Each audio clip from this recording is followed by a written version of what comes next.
Из года в год, 14 ноября, мы собираемся в штабе татар, чтобы почтить память великого и легендарного человека Лимаева Николая Васильевича. Этот выдающийся деятель родился в 29 году в Куйбышевской области.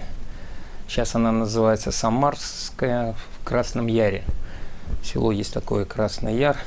И после, в 1946 он поступил в техникум. Отучившись в техникуме в 50-м году, устроился на работу, раньше распределение было, в Новоуфимский нефтеперерабатывающий комбинат.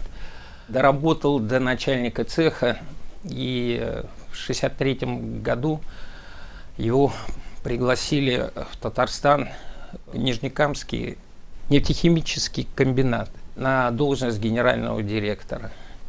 В общем, в 1963 году этот комбинат только начал строиться.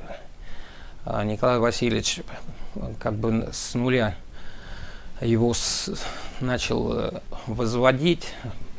Еще как бы бараки стояли, люди ходили по пояс в снегу, по колено в грязи, в резиновых сапогах. Вот. И самые трудные времена были, и, в общем, как бы благодаря таким, как Николай Васильевич, этот комбинат построился, вот, и при нем он стал флагманом промышленности, нефтехимической промышленности Республики Татарстан.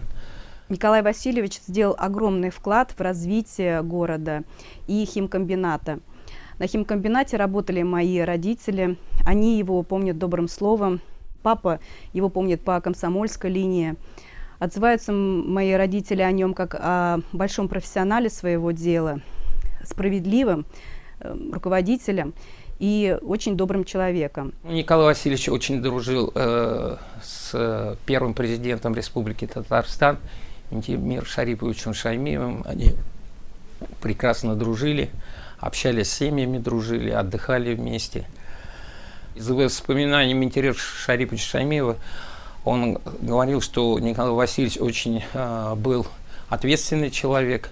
При нем Нижнекамск стал как из, можно сказать, из маленького городишки огромный мегаполис.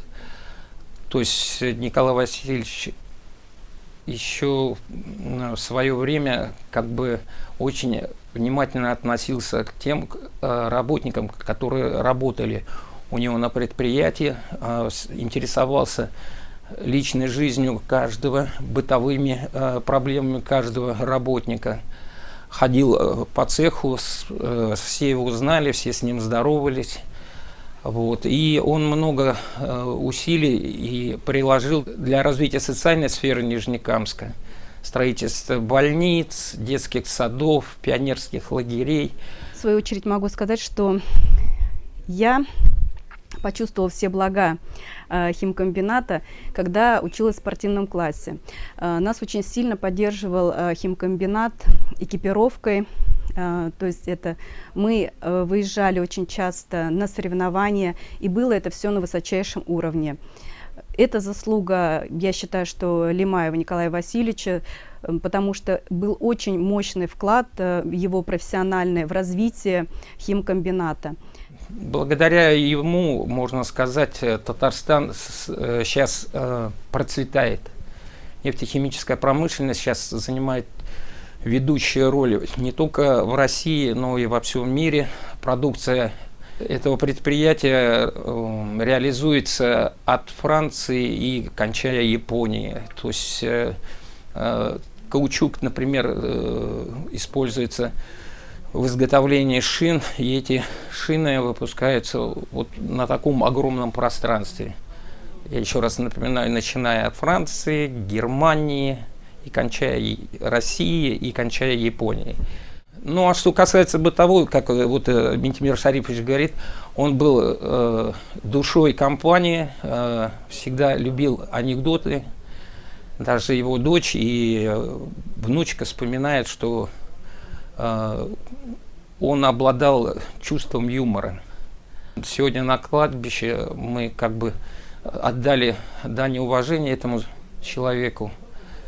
Молодежи нынешней есть брать с кого пример, как вот от мастера дойти до генерального директора огромного предприятия. И далее он же еще поднялся до звания министра нефтяной и химической промышленности. Вот. Ну, пусть земля будет ему пухом. В частности, также хотел сообщить от лица, собственно, татар, штаба татар Москвы и от всего Нижнекамска благодарность его деятельности, его соучастию, современному положению нашего города и вообще, в принципе, химической индустрии России в целом. Я рада, что я родилась в городе Нижнекамске, провела счастливое детство, юность. В знак благодарности жители города Нижнекамска назвали международный аэропорт имени Лимаева.